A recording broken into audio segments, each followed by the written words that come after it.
Akkam jirtu maatii Diriimeersii baga nagaan dhuftan. Hadha gaaffii tokko isin gaafadha. Ati yeroo baay'ee dubbista, garuu yeroo bu'aa ba'u qabxii ati eegdu hin argattu.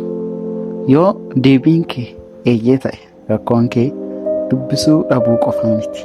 Tarii karaa dogoggoraatiin dubbisaa jirta ta'a. Hadha dogoggora 5 barattoonni hedduun osoo hin beekin hojjetan ilaalla.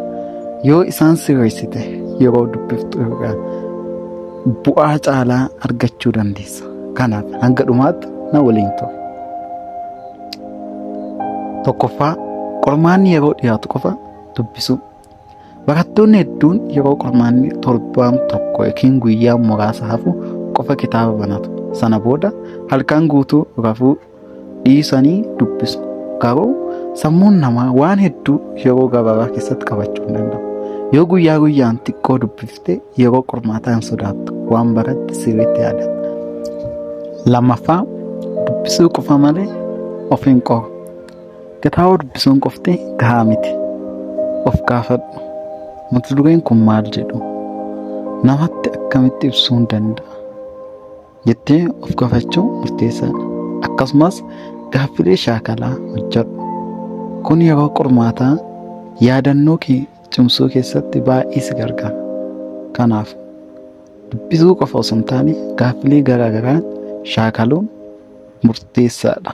Kun immoo wanta ati dubbistee yeroo dheeraaf sammuu kee keessatti qabatamee akka turu si gargaara. Sadaffaa, boqonnaa malee sa'aatii dheeraa dubbisuu. Namoonni tokko sa'aatii 5 walitti aananii dubbatan. Isaan kun baay'ee dubbisaa jiru fakkaatu. Garuu sammuun isaanii ni dadhaba. Daqiiqaan 25 hanga 30 dubbisa.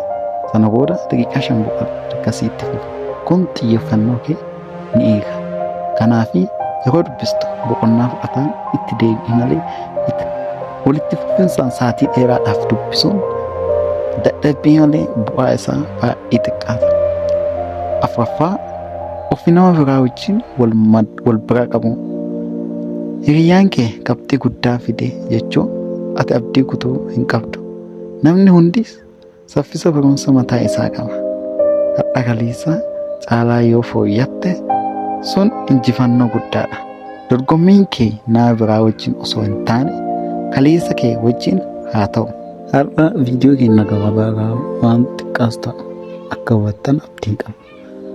Kanaafuu viidiyoo kana laayik godhuudhaan chaanaala kana immoo sabiskiraayib gochuudhaan akka jabeessitan isin gaafanna.